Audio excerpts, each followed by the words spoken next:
जय हिंद दोस्तों, मैं सोब आपका ऑलरेडी स्वागत करता हूं आपके प्यारे से यूट्यूब चैनल बायोलॉजी क्लासेस में। आज के लेक्चर हम लोग important one lines in biology part 2 को देखेंगे। इसमें हम लोग समझेंगे कि कैसे कि जो लाइन्स नीट के पॉइंट ऑफ व्यू से कितनी इंपॉर्टेंट रहती हैं, उनको हम लोग इसमें समझेंगे। अगर आप लोगों को ये वीडियो अच्छी लगती है तो आप लोग इसमें कमेंट करके बता सकते हैं कि हाँ वीडियो अच्छी है। अगर कुछ कमी आती है तो वो भी बताइएगा, उसको भी मैं दूर करने की कोशिश करूँगा। और प्लीज़ चैनल को सब्सक्राइब कर लें। चलिए शुरू करते हैं।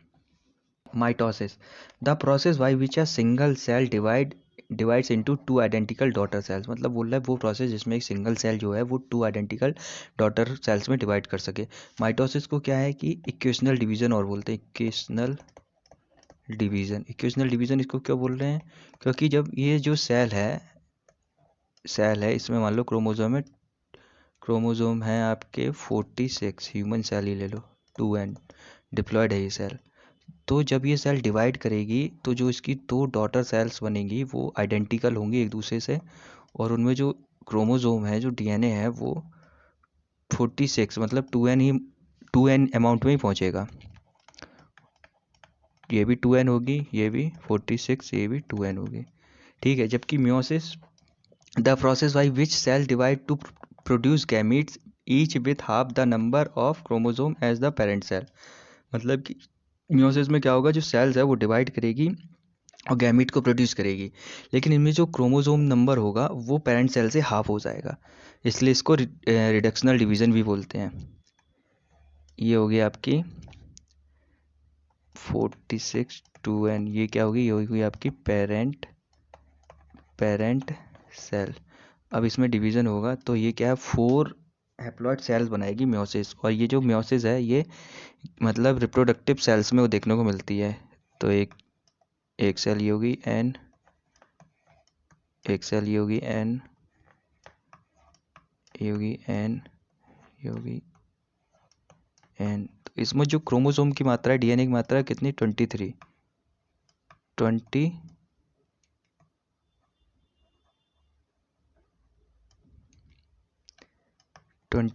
इसमें भी 23, इसमें भी 23। तो ये क्या है कि जो पेरेंट में जो क्रोमोसोम था वो जो डॉटर सेल में जाएगा या गैमीट्स में जाएगा वो हाफ हो जाएगा, इसलिए क्या बोल रहे हैं इसको, मियोसिस बोल रहे हैं। रिडक्शन डिवीजन भी बोलते हैं इसको, रिडक्शनल डिवीजन। ठीक है। आ जीन की बात करें, a segment of DNA that codes for a specific protein और ट्रेट। मतलब बोल रहा है कि जो डीएनए पे एक सेगमेंट होगा जो कि प्रोटीन और ट्रेट को कोड करेगा, उसको क्या बोल रहे हैं, उसको जीन बोल रहे हैं। जबकि जो एलील है, one of one of two और more alternative forms of gene, मतलब जीन की एक और एक से ज़्यादा जो फॉर्म्स है उनको क्या बोल रहे हैं, एलील्स बोल रहे हैं। उसके बाद है DNA D oxy ribo nucleic acid. ये क्या है, एक मॉलिक्यूल है जिस कैरी जेनेटिक इन्फॉर्मेशन। डीएनए का फुल फॉर्म है D oxy ribo nucleic acid. और ये क्या है कि ये एक मॉलिक्यूल है जो कि जेनेटिक इन्फॉर्मेशन को कैरी आउट कर रहा है। आरएनए जिसके पास जेनेटिक इन्फॉर्मेशन होती है, राइबो न्यूक्लिक एसिड। आरएनए क्या है, ribonucleic acid a molecule that play key role in protein synthesis. RNA क्या कर रहा है, आरएन की रोल प्ले कर रहा है प्रोटीन सिंथेसिस, प्रोटीन बनाने में महत्वपूर्ण भूमिका निभा रहा है। Protein, a macromolecule made up of amino acid that carry out a variety of function in the cell. मतलब प्रोटीन को क्या बोल रहे हैं, प्रोटीन जो है एक मैक्रोमोलिक्यूल है जो कि अमीनो एसिड का बना हुआ होता है और ये सेल के अंदर वैरायटी फंक्शन को कैरी करता है।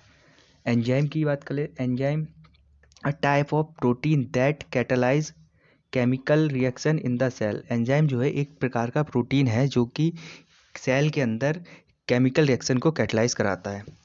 सेल मेम्ब्रेन की बात कर ले, cell membrane the thin flexible layer that surrounds all cells and regulate the movement of molecule in and out of the cell. मतलब सेल मेम्ब्रेन क्या है, एक ये थिन फ्लेक्सिबल लेयर है जो कि सेल्स के चारों ओर सराउंड रहती है और ये मॉलिक्यूल के मूवमेंट को रेगुलेट करती है। सेल से बाहर और अंदर आने के लिए जो मॉलिक्यूल हैं उनको रेगुलेट करती है, उनके मूवमेंट को रेगुलेट करती है। इसका मल्टीपोलर न्यूरॉन्स अकर इन सेरेब्रल कॉर्टेक्स। मल्टीपोलर न्यूरॉन जो हैं वो हमें सेरेब्रल कॉर्टेक्स में देखने को मिलेंगे। Bipolar neurons in retina of eye, retina of eye में बाईपोलर न्यूरॉन मिलेंगे। जबकि यूनिपोलर न्यूरॉन जो हैं एम्ब्रियोनिक स्टेज में देखने को मिलेंगे, सिर्फ और सिर्फ एम्ब्रियोनिक स्टेज में unipolar neurons. fibrous joints seen in sutures of skull, whereas cartilaginous joints is present between the adjacent vertebrae in the vertebral column। मतलब जो फाइब्रस जॉइंट हैं वो हमारी स्कल जो खोपड़ी है उसमें सूचर्स होते हैं वहाँ पे देखने को मिलेगा, जबकि जो कार्टिलेजिनस जॉइंट्स हैं ये कहाँ पे प्रेजेंट होंगे, ये एडजेसेंट वर्टिब्री और वर्टिब्रल कॉलम में प्रेजेंट होंगे। Protein hormones have membrane bound receptor. Protein hormone जो होते हैं उनके पास मेम्ब्रेन पे रिसेप्टर होते हैं, इसलिए मेम्ब्रेन बाउंड रिसेप्टर बोलते हैं। जबकि steroid hormones iodothyrin have the iodothyronines intracellular receptor. जबकि जो स्टेरॉयड हार्मोन होते हैं उनके जो रिसेप्टर होते हैं सेल के अंदर होते हैं, इसलिए इंट्रासेलुलर रिसेप्टर बोल रहे हैं। और स्टेरॉयड हार्मोन का एग्जाम्पल है iodothyronines. Radial vascular bundle is seen in root. Root में जो वास्कुलर बंडल देखने को मिलते हैं उन्हें रेडियल वास्कुलर बंडल बोल रहे हैं। जबकि conjoint type vascular bundle seen in stem, और स्टेम में कंजॉइंट टाइप के वास्कुलर बंडल देखने को मिलते हैं। Endomembrane system include endoplasmic reticulum, Golgi complex, lysosome and vacuoles.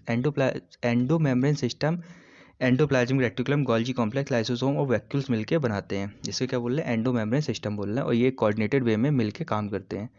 4 beneficial element include sodium, silicon, cobalt and selenium. जो 4 बेनिफिशियल एलिमेंट है वो कौन से, सोडियम है, सिलिकॉन है, कोबाल्ट है और सेलेनियम है। Cell division is inhibit due to the deficiency of NKSMO, मतलब नाइट्रोजन, पोटेशियम, सल्फर, मोलिब्डेनम की डिफिशियंसी से सेल डिवीजन है जो इनहिबिट हो जाएगा।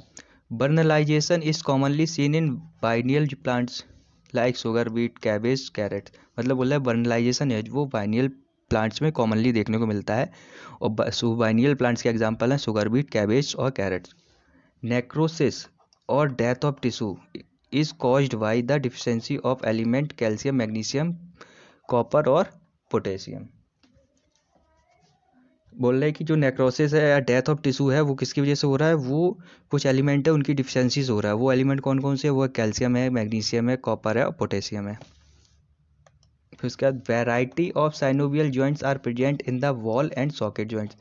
जो वैरायटी ऑफ साइनोवियल जॉइंट्स है वो कहाँ पे प्रेजेंट है, वो वॉल एंड सॉकेट जॉइंट में प्रेजेंट है। और ये वॉल एंड सॉकेट जॉइंट कहाँ पे देखने को मिलता है, ये present between humerus and pectoral girdle. Hinge joint knee joint को बोलेंगे, हिंज जॉइंट जो है और नी जॉइंट जो है उसको हिंज जॉइंट बोल रहे हैं। पाइवोट जॉइंट ये क्या है, बिटवीन का एटलस एंड एक्सेस के बीच में पाइवोट जॉइंट है। Gliding joint between the carpals के बीच में जो जॉइंट है वो ग्लाइडिंग जॉइंट्स है। और सैडल जॉइंट जो है वो कहाँ पे प्रेजेंट है, वो between carpal and metacarpal of thumb के बीच में सैडल जॉइंट देखने को मिल रहा है। Nitrifying bacteria include Nitrosomonas, Nitrococcus, Nitrobacter. Nitrifying bacteria जो है उनमें नाइट्रोसोमोनास, नाइट्रोकोकस, नाइट्रोबैक्टर को इंक्लूड करते हैं। पिन्नेटली कंपाउंड लीफ सीन इन नीम। पिन्नेटली कंपाउंड लीफ जो किस में देखने को मिल रही है, ये हमें नीम में देखने को मिल रही है। जबकि palmately compound leaf seen in silk corn. Flagellar movement is seen in swimming of spermatozoa, canal system और sponges, locomotion of protozoans like euglena. बोले जो फ्लैजुलर मूवमेंट है वो हमें स्पर्मेटोजोआ स्विमिंग जब करेगा तब देखने को मिलेगा, स्पंजेस के कैनाल सिस्टम में फ्लैजुलर मूवमेंट देखने को मिलेगा, और प्रोटोजोन्स लाइक यूग्लिना के लोकोमोशन में फ्लैजुलर मूवमेंट देखने को मिलेगा। Cutaneous respiration is seen in earthworm. Earthworm में जो रेस्पायरेशन होता है उसे क्यूटेनियस रेस्पायरेशन बोल रहे हैं, क्योंकि जो ये जो है इसकी जो स्किन क्यूटिकल की होती है और वहाँ से रेस्पायरेशन होता है, इसलिए इसे क्यूटेनियस रेस्पायरेशन बोल रहे हैं।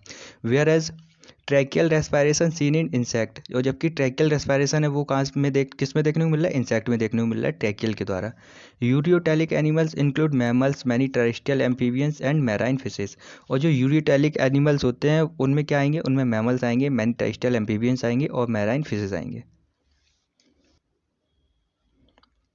इस शॉर्ट वीडियो की जो PDF है आपको टेलीग्राम चैनल बायोलॉजी क्लासेस पर मिल जाएगी।